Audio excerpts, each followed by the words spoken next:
Support for this podcast comes from Visit California. How do you like to play when you travel? Maybe it's hiking through ancient redwoods, letting your creative side loose in a big city, savoring an unforgettable meal in wine country, or perhaps it is all of the above. Whatever way you love to play, you can find it in California. Find your ultimate playground at visitcalifornia.com.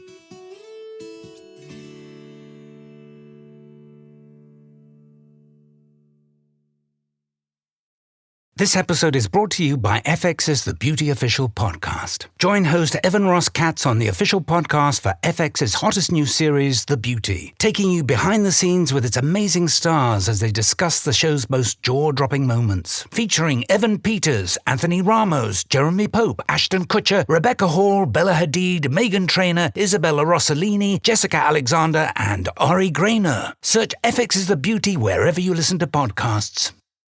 Does it ever feel like you're a marketing professional just speaking into the void? But with LinkedIn ads, you can know you're reaching the right decision makers, a network of 130 million of them, in fact. You can even target buyers by job title, industry, company, seniority, skills, and did I say job title? See how you can avoid the void and reach the right buyers with LinkedIn ads. Spend $250 on your first campaign and get a free $250 credit for the next one. Get started at linkedin.com/campaign. Terms and conditions apply. Like we talked about, people have fought their entire lives. Like some people, didn't get to see this happen. They don't get to celebrate with us. It was kind of imparted on us that every one of our paddle strokes was a prayer from the people that weren't there, kind of guiding us down the river. And it felt like that, it felt like that. I'm Aislinn Green, and this is a very special episode of Unpacked by Afar, because this week we hosted Unpacked Live, you guessed it, live version of the podcast in partnership with Visit California. The goal was to celebrate California's diverse tribal communities, and that voice you just heard at the top of the episode belongs to John Acuna, one of our panelists. John is a river guide with Rios to Rivers and a member of the Hoopa Valley tribe in Humboldt County, California. And in July 2025, shortly after the Klamath River was undammed, which was the largest dam removal project in U.S. history, John helped guide a historic 30-day expedition down the Klamath River known as the First Descent. John joined me on stage in Boston to share the Klamath River's history and what it was like to spend 30 days kayaking a river that has been so essential to the West Coast Native communities and was for so long diverted and quite literally drained of life. In this episode, we go deeper. John shares his early life, how he found his way back to the water, why he's nearly always barefoot now, and the lessons he's learned after spending so many years on the river.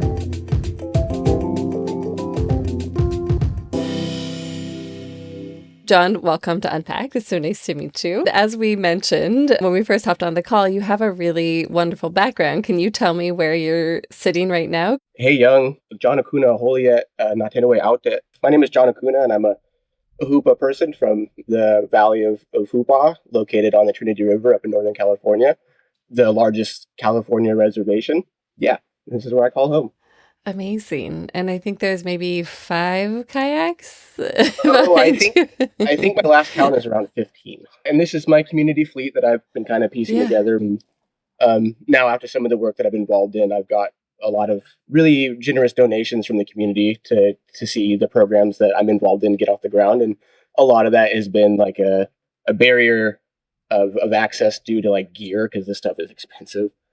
So now I kind of have like my own accoutrement to outfit my community, and that's kind of really what the goal has been, is to pass on this amazing gift that's been given to me through the circle that I've been in. Yeah.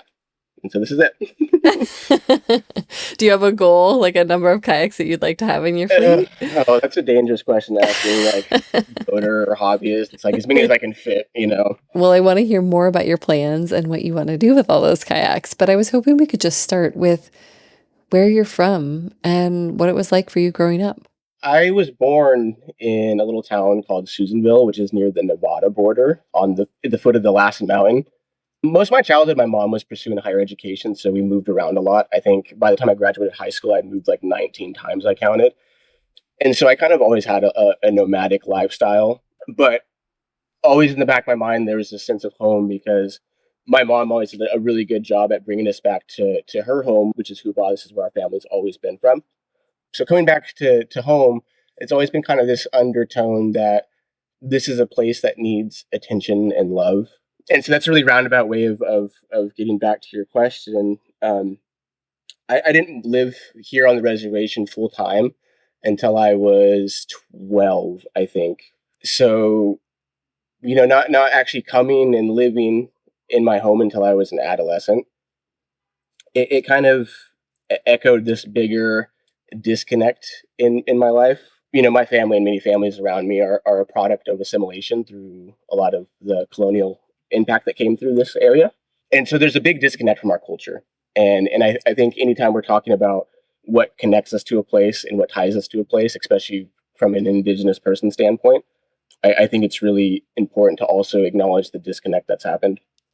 And this is something that I'm just now starting to wade through as a young man myself and as a father, to kind of undo these generational cycles that have been put in place for one reason or another. It has a chemical effect on the brain. We talk about epigenetics and the cycles of trauma that are passed down to a person. And I think what connects me to this land is that even being in this space, it cuts through that noise of all of the things that have taken place in not just my history, but the history around me. So you're grappling as a young man with all of these cycles of trauma that have taken place, and you are developing a relationship with the land. And ultimately, you did move into being a firefighter, which we can talk about a little bit later. But I'm wondering what those early memories of nature are for you and how you think they led you to where you are today. Yeah, I grew up like being an outside kid. I've kind of always just been the kid who had sap in his hair because he was up in a tree. We used to walk down to the river from my grandma's house, like barefoot in the middle of the summer, and would have like leather purses for feet because the asphalt was just so dang hot. And I very much had like one of those "you don't come inside till the street light comes on" kind of upbringings. What brought me to firefighting initially was I kind of had like a crazy whirlwind high school experience where I wasn't the most engaged student, just due to a lot of the at home things that were going on in my life. It was really hard to take school seriously when there was, like, in my mind, like real life things happening at home. And, the same issues I had in high school quickly carried on to college. And I'm like, now I have no one else pushing me but myself. So it's like, okay, I think I floundered through a semester of college, and then I'd been approached by military recruiters on the campus I was going to school at, and they had basically sold the army to me to the point where I'd all but signed my name. And then I went home for spring break, and just some things behind the scene with family unfolded, and it just became very obvious that I wasn't going back to school. And then just serendipitously, that same span of time on that spring break, our local fire department had started a new fire crew for the first time in like 2 decades or something, and they were actually paying people to get the certification. And so just kind of like I could use a couple extra bucks, I dove into it, and it kind of sparked this like amazing passion that I thought was going to be my lifelong career. And I spent 6 years doing that, and devoted a large part of my young years to it. And it's shaped me to who I am in a large part today. So from there, you pivoted to now working as a river professional. What led to that change? I always just say my life was a series of like right place at the right time. I kind of got nudged in the direction of my high school PE teacher, who is now on our tribal council. He's done a lot of amazing things. Shout out to Joe Marshall. But he started this amazing nonprofit called the Warrior Institute. And that was kind of my first taste of anything nonprofit related. And the mission of that organization is to create healthy pathways and reintroduce habits such as like healthy foods, exercise, and all things health to the community in a way that's accessible. And among those things is they started a river program where they take the community out on rafting trips. Even growing up on the river, I never knew what whitewater was. Like I live in kind of one of the central hubs for like a lot of amazing rivers. But I think the outdoor recreation world is something that's pretty out of reach for people who don't have time or resources to throw at something like a hobby. I always say that recreation is a luxury. And so just until my mid-20s, I just had no idea that this was a world that existed. And I kind of fell into some hard times that saw me without my living situation for a second. I lived and worked at the fire station, and I ran into some troubles with the law that ended up being a breach in my contract with the Forest Service. So they terminated my position, which meant I lost my housing, which means I lost my job. All these things like sent me off like this really wild, dark spiral that I had never anticipated. And so through the Warrior Institute, I had made some really good friends who were like really health and wellness minded. And I had a good friend who, like in my depression, would come to my house and drag me to the gym and just like wouldn't give up on me as much as I wanted to give up on myself. And he just also happened to be a river guide, and there was one day where he was just like, man, I'm so tired of seeing you bummed out, and we're gonna go out in the river. And so he took me rafting, and it was just like this instant click. I don't know. It just like was this floodgate of just like processing and healing that just like happened in the span of like an hour. And I'm like, whoa. And then he kind of mentioned to me that there's the school where he got his training was hosting a course and that I should take part in it. And I was like, I don't know if that's really my thing. I'm Mr. Firefighter. Like, I don't know nothing about being a river guide. Yeah. And so I kind of just like snuffed it off like it was nothing. And then I was sitting there feeling sorry for myself for even longer. And I came to this wall where I was like, well, what do I have to lose? And so I took part in this amazing week-long guide school on the Trinity River, just a few miles upstream from where I've always grown up and never knew it existed. And this beautiful property called Redwoods and Rivers, which showed me so much love. Um, sorry. And so they liked me enough, and they liked my work ethic enough that they offered me a job right there that weekend. And they're like, you need to work for us. We like what you do. We like your energy. And I was just hooked on that environment, like that school environment. Like I had been so long since I enjoyed being a student, and now like I have this way to re-engage in that world and also touch the water again. In my time being a firefighter, I missed out on all the summer, so I didn't get to go swimming. I didn't get to go float. All the things I grew up doing were kind of, you're a big boy, you're working now, you don't get to go play. And I kind of had lost connection with like how integral and important that was for me to have, like as a person. Like I'm a water person and I dry up really easy. And I had neglected that, and I was wondering like why I'd become so like crusty and callous to the world. And it's like, man, like you're just like not grounded anymore. And it seems like things happen so quickly once you hit the water again. Like you had that healing, and then you did the training and you got the job. And so how long ago was that? That was in 2019. Wow. Okay, so I think it might be helpful to step back and talk about the Klamath River and what's happened there, how the Trinity River is connected. So how would you describe this part of Northern California? Usually the most familiar landmark people have close to me is Eureka, California. It's like the big city in the area. And so if you go about 50 or so miles north of Eureka, you kind of roughly land in a place called Crescent City. And near Crescent City is the mouth of the Klamath River in a small town called Klamath, California, or Requa, which is the Yurok name for the mouth. It's their traditional village down there.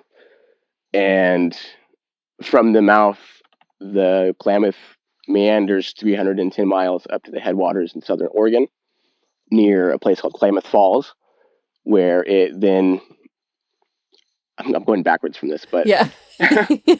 So the headwaters are near Crater Lake, and they're made up of a series of lakes and tributaries that feed the upper Klamath Lake and Agency Lake. Then returning to kind of the fight around the Klamath, or the struggle, it's gone on for decades. And I was hoping that you could help us understand, why is it so important, and especially to the many tribes that have these deep ancestral ties to the area? First and foremost, like the big one is how integral it is to all the peoples along it as a food source. It's like one of the biggest spawning grounds for salmon. I don't want to speak out of turn, but it's one of the biggest salmon bearing rivers like in the country, if not the world.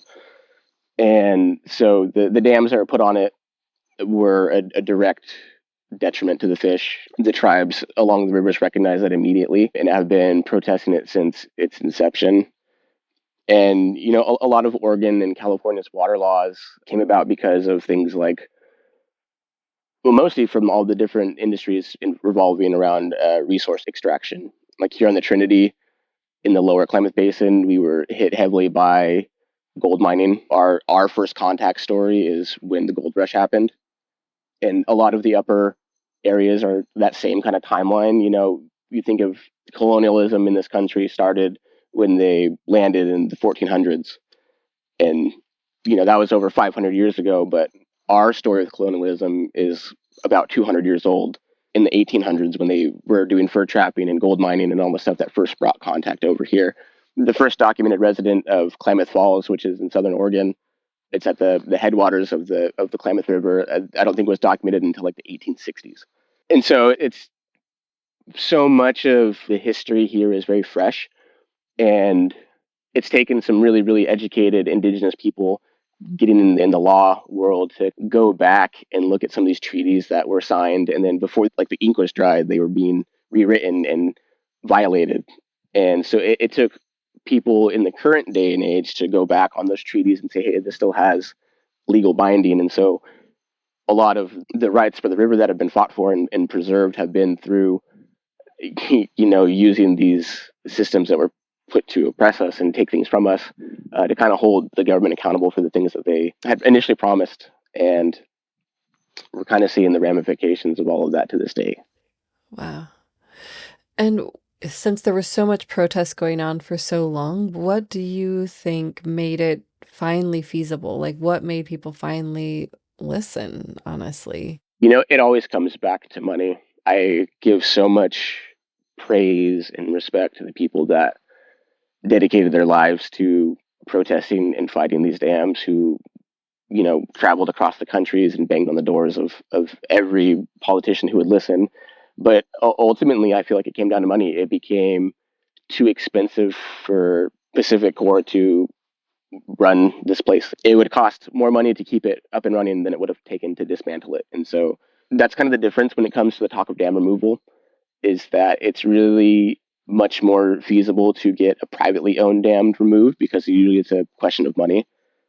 The flip side is federally owned dams, which are in the interest of the government and they don't really have a dollar sign that they listen to. And so usually the deciding factor between dams and the removal or not is if it's monetarily worth it.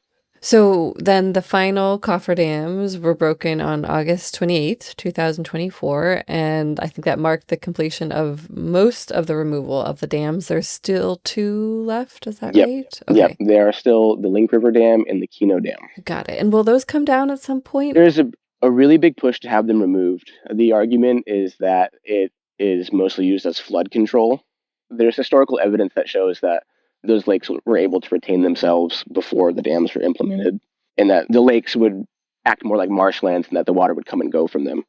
Well, a year after those cofferdams were removed, you were part of the historic First Ascent, a group of primarily Indigenous youth who spent a month kayaking the entirety of the river, a month, which I still am like trying to wrap my head around what that was like.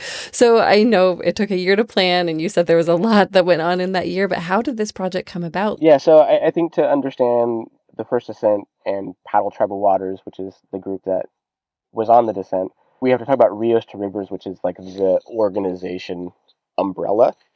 I think that's the best way to think of it because we have 2 other sister programs in Bolivia and Chile, respectively.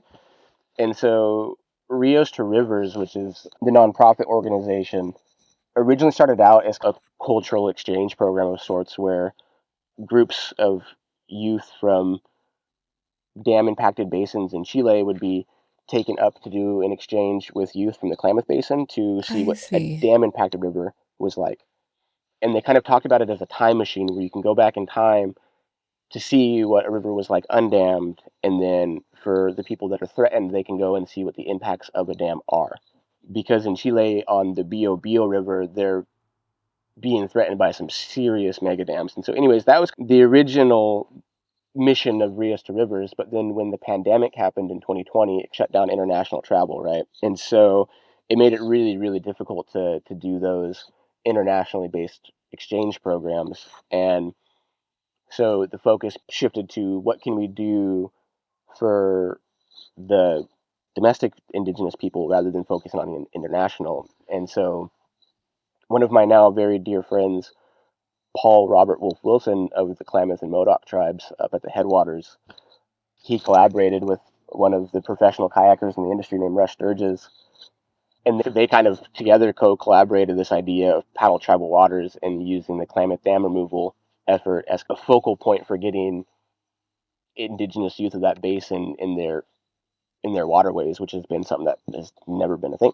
And I think it's been learned through history that like recreation is like a really good way to advocate for like the preservation of waterways. And like we discussed earlier, like recreation isn't a reality in some of these impoverished spaces and underserved communities.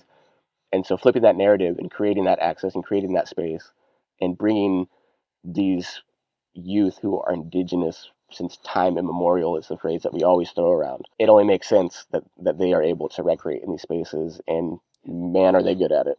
Oh, that's so cool. Well, tell me more about that. How did that idea come about for this ambitious 30-day trip? I can't speak to the conversations. I wasn't in the room when they happened initially, but I know that Paddle Tribal Waters has been a culmination to the first ascent, like as a goal. It's always been the goal from the beginning. And it was working backwards from there, like how do we do that? And Russ Sturgis, through his connections in the industry, was able to help curate this really, really high level cadre of experience in the kayaking space. And then there was kind of a recruitment effort of leadership within the Indigenous communities in the basin. And, so there's a handful of us from all of the local tribes along the basin that have been able to professionalize ourselves in this space and be advocates and leaders for our community. The model for this thing, the running joke when I first joined Rios River was my job title. I was kind of just walking the walk was all I was there to do. It was like I was there to learn alongside the kids and show them what it looked like to be a professional and learn myself what that meant, because I was still definitely figuring it out and still am. Can you tell me more about what it's been like to work with the kids and to watch them grow and develop and build this relationship with the river? It's been, I think, to put it into a word, is powerful. I talked earlier about how a lot of this has been like my own sifting through and making sense of my own realities and the things that I went through as a person. And being in the outdoor spaces has brought like such a presence and awareness to me that has really cleared the fog of a lot of things. And when I see those kinds of lights coming on in the eyes of like other young folks, and it's like, man, I don't have to say anything profound. I don't have to like have anything figured out. All I have to do is like hold space, and they can arrive to all these profound conclusions like organically and naturally, and not with any kind of like rigid structure that I think so many people in our society, especially young people, are being forced into. Where it's like, they always describe kids as bouncing off the wall, but it's like, what happens when you take the walls away and just like give space? And magic happens is what we're finding out.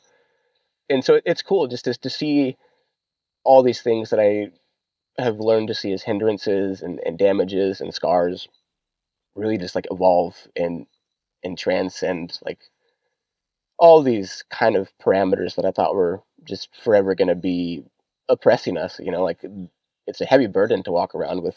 Do you feel like this is helping to lighten the load in some ways? Yeah, I feel like I've been a very, very tiny, tiny part of the Klamath Dam removal story. Like I got to come in when, the hard work was done, and I got to lead the celebration, and so in order to really like sit in that like celebratory feeling, like we really need to acknowledge everything that's come before it. But I think there's so much to celebrate. And in the inception of Paddle Tribal Waters, my friend Paul, he's a filmmaker, and he has always had this philosophy of not showcasing the trauma in this story, because it's a tale that's been told over and over again about like how beaten down we are as people.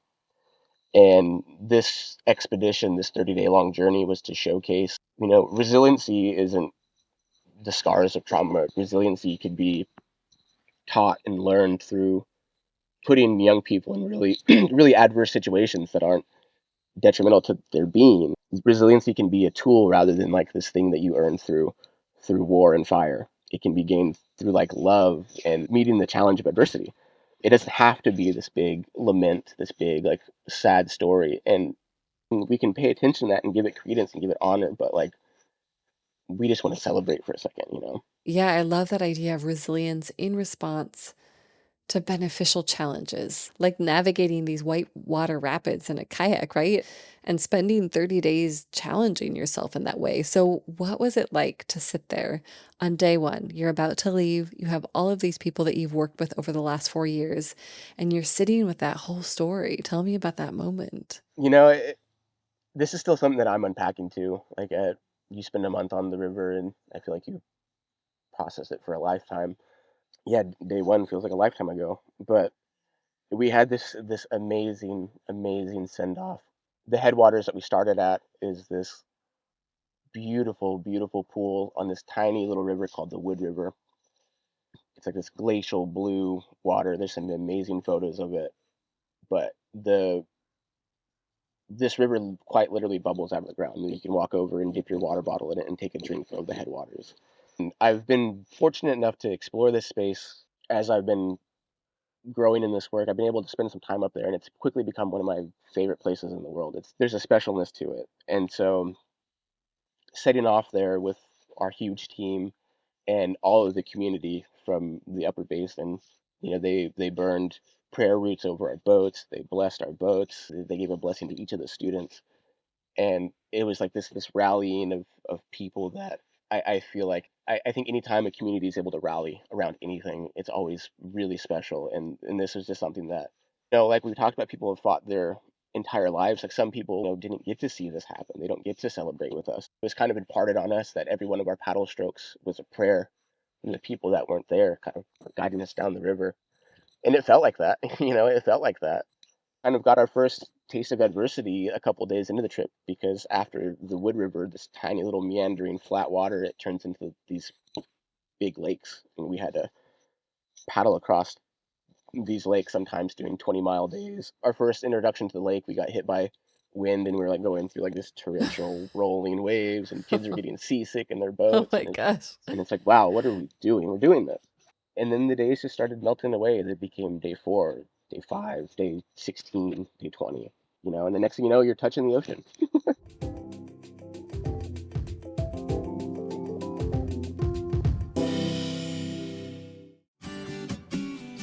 Support for this podcast comes from Visit California. Everyone has their own idea of fun while on vacation. Your best friend is up at sunrise for paddleboard yoga. Maybe your kid wants to explore the wild mountain terrain. Your partner has their eye on a desert art installation. And you, well, you just want to relax by the pool, soaking up the afternoon sun. In California, the adventures are endless. From city to sea and mountain to desert, everyone can experience their own way to play. Start planning your trip to the ultimate playground at visitcalifornia.com.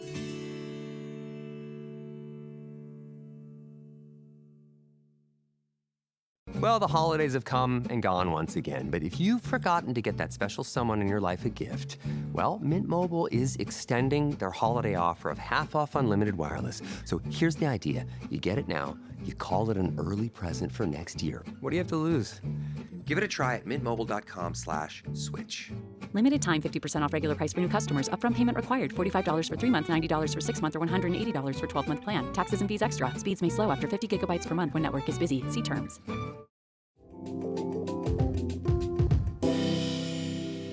I'm curious to know what it felt like and what it felt like to watch those kids or teens reach the ocean after all of that. Is there another moment that sticks with you in the middle, somewhere between day 1 and day 30? I don't remember what day it was exactly. For anyone who wants to like check it out, we had an amazing media team following us around, and they did a daily post on Instagram Reels. Oh, cool. And so Okay. there's 30 days worth of reels or more, and they're all amazing. You can find it on the Rios to Rivers Instagram. All that being said, on a section called Ike's Falls, which is right near the confluence of the Salmon River and the Klamath, right near a town called Somes Bar. The Kaduk people, who are the indigenous people to that area, they view that as the center of their universe. And so it's a really significant place. There's a section of the Klamath River that we had to portage around, which means we couldn't run that section of the river because it was a sacred site. And so Ike's Falls was the section immediately after that portage. And so it was significant for a lot of reasons. But one of the big things that stood out to me about that day was up until that point, all of the more technical, challenging whitewater sections, we had to really tailor who could run those sections because not all of our students were up to those skill levels. Like, we have a pretty wide range of skills. And so that was the first like really technical and difficult section where we just like said, if you feel confident enough to run this, we'll allow you. And so a lot of students, it was like their first time doing something stout and scary. And there was this young man who was in my group who was going down. His name is Otter Perez. And he's such a wonderful young man. He's got so much like just tenacity to him. Okay. And he always has like this cool guy front, like nothing phases him. And he like looked at me and he's like, I'm scared. And it's like, dude, me too. Me too. And I tried to have like a conversation with him that like that feeling's never ever gonna go away, but your relationship with it changes.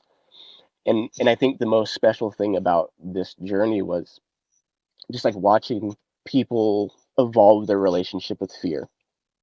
Because fear is like such a crippling thing, but like it drives so many of our decisions, right? But when you first get in a kayak for the very first time, you're the most scared thing is like flipping over. Like I want to sit as still as possible because if I move around, I'm gonna flip. But then once you learn how to roll over, your fear changes. You still get scared and you still have that like in your tummy, like, oh my God, this is the worst thing ever.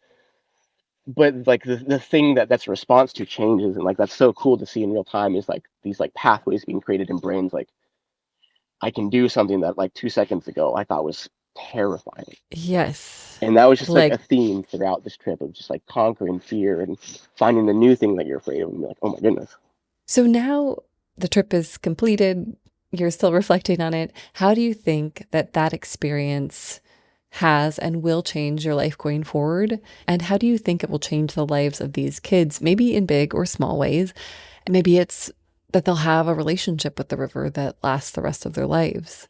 I think the thing that will have the most lasting impact, like it's so cool that there's like this big movement to like rally behind. Like the Klamath Yeah. removal is like this Yeah. thing that you can like look up to the sky and it's like that's what we're working towards.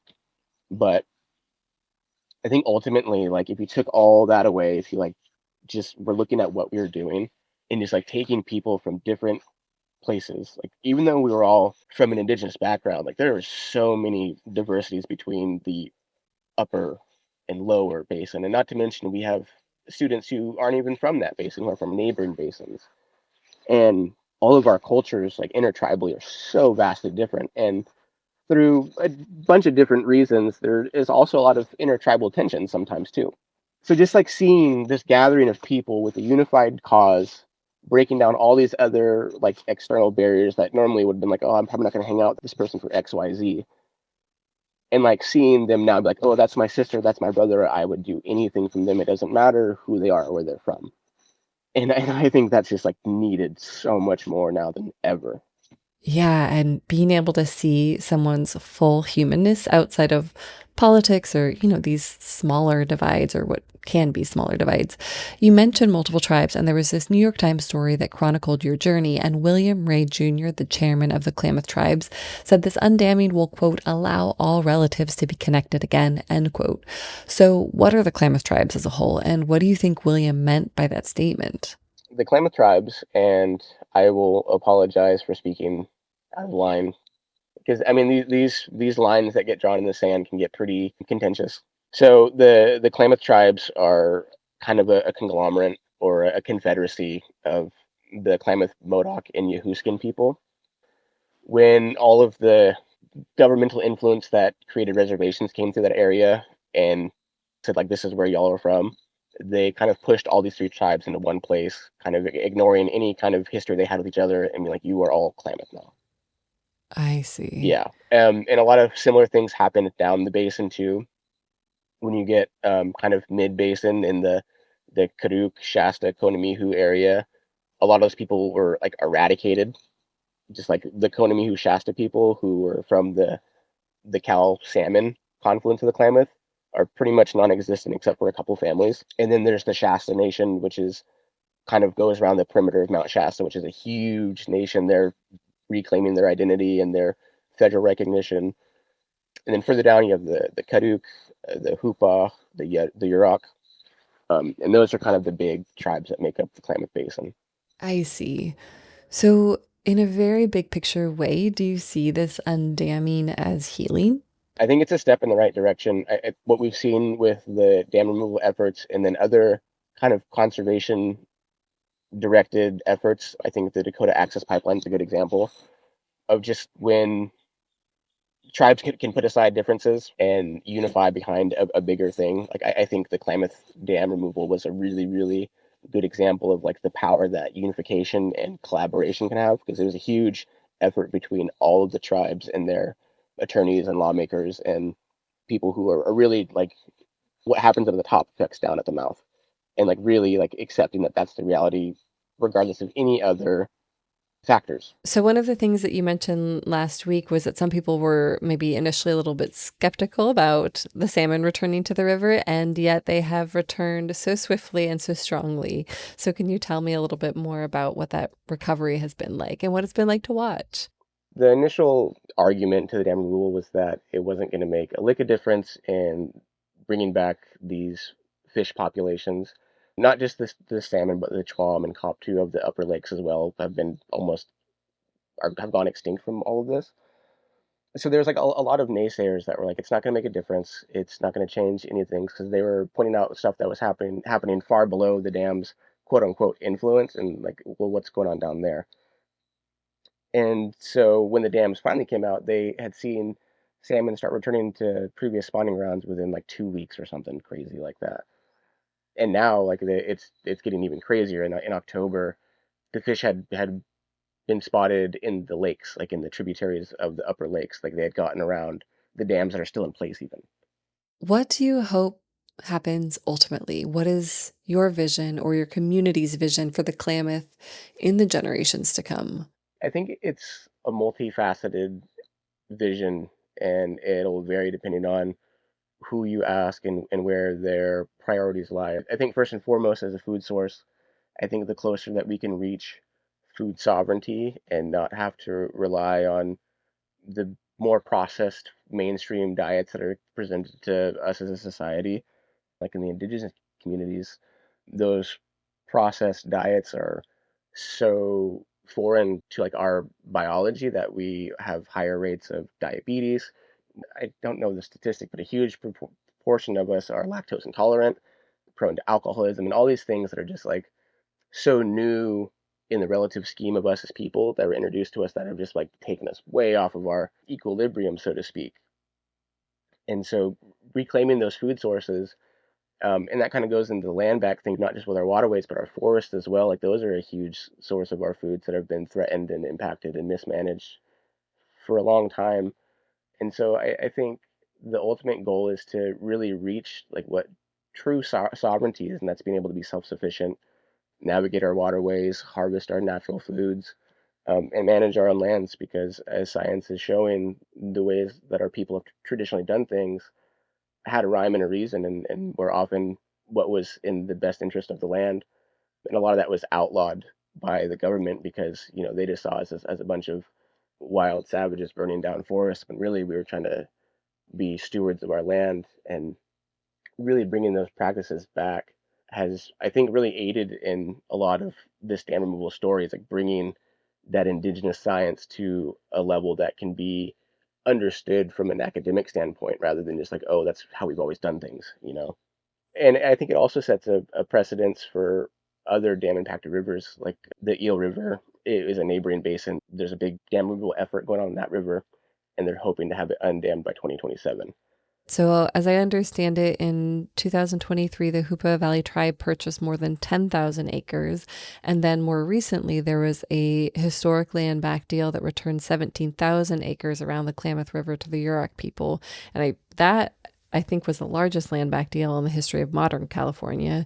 So why do you think, you mentioned it a little bit, but as a larger conversation, why do you think these land deals are so important alongside the undamming? It really builds a foothold for like what we're talking about, and bringing back these traditional cultural practices, and really reclaiming these lands as indigenous territories rather than public lands or privately owned lands that can just be passed back and forth as bargaining chips. And the only way to see real ethical management of lands is to, in my opinion, put it back in the hands of the people who have always managed it without these ulterior motives. I feel like there's always an ulterior motive to our natural resources, and it can't be just simply because it's worth something that's worth preserving. And I recognize that there are public use requirements such as water and all that, and I think that there's more sustainable ways to go about it than what we're doing. Something that stuck with me last week, you said that you felt like you were in the infancy of your outdoor career. So where do you want it to go? That's I think there's just beauty in being able to say that I don't know. Hmm. Yeah. When I was a firefighter, I had so much identity wrapped up in it. It's like all I knew, it's all I was. It shaped a lot of how I walked through the world. And when that kind of stopped being my identity, it was like kind of like this really abrupt, abrasive, like, oh, well, who the heck am I now? I'm not this or I'm not that, then who am I?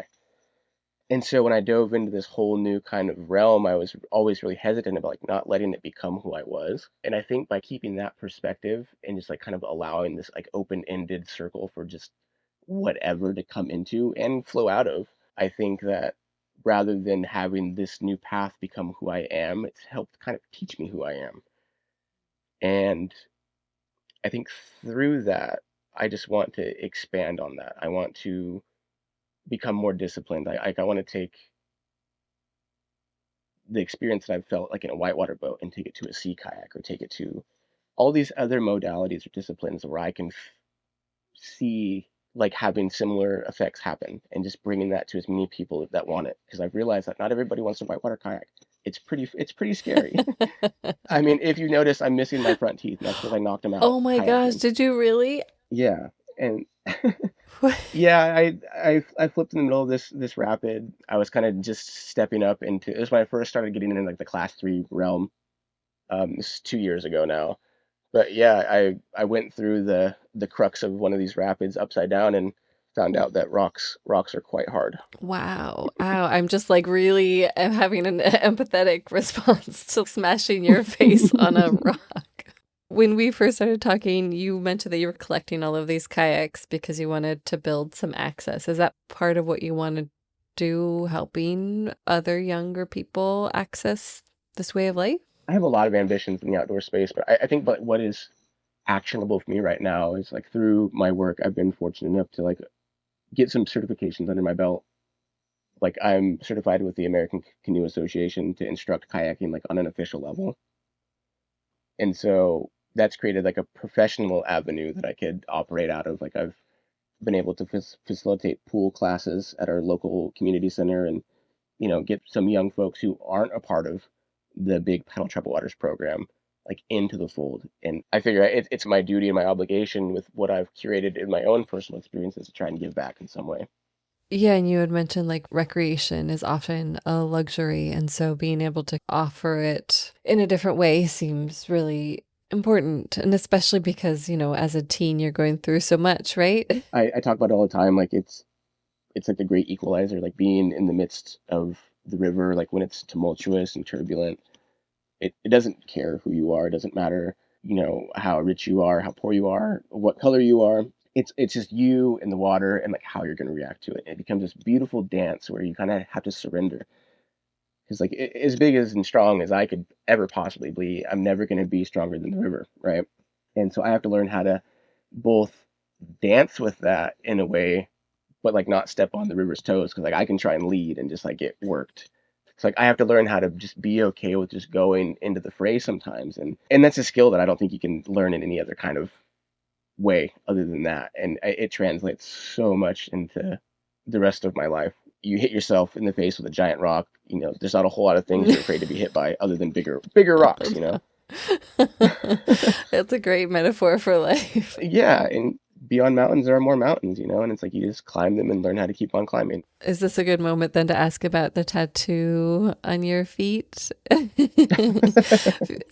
Oh, good time as any. Because I read that you're often barefoot, and then I saw this really cool photo of your feet. And would you mind sharing what you have there and what it represents? Yeah, so in 2019, I had this wild idea that I'm mostly barefoot, so I might as well like decorate my feet. And it was right after I had stepped into the water world. And I've always been a tattoo fanatic. I've loved all of the different cultures surrounding tattoos in the different regions. And I've always been a big fan of American traditional tattoos, which is kind of has like a maritime sailor kind of origins to it. And one of the common tattoos that sailors would get would be a rooster and a pig. Oh, I didn't know that. Because when they were at sea and like ships would sink, oftentimes one of the things that would survive would be the livestock on board, and that's because they stored them in wooden crates that floated. And so you would have like these chickens and pigs that were just impervious to drowning, the sailors thought. And so they would get these symbols tattooed on them as like a protection from drowning. And so I just thought it'd be fitting to like blast that on my feet with the saying tread water as a literal saying and more metaphorical, because I feel like a lot of my life has just been trying to keep my nose above water. Thank you so much to John Acuna and to our event partner, Visit California. To watch a live recording of the events, see our YouTube link in the show notes. In the show notes, we've included more about John, about the Klamath River, and the ways that travelers can engage with it, and with this part of Northern California as a whole. And please check out our second Unpacked Live episode featuring Monterey chef Christina Lone Wolf Martinez, and our bonus episode featuring Angela C. Marcelino, a Massachusetts-based author and member of the Mashpee Wampanoag, who have lived in the state for more than 10,000 years, much longer than Massachusetts has actually been a state. Angela did our land acknowledgement and has a wonderful cookbook. We've included that link as well.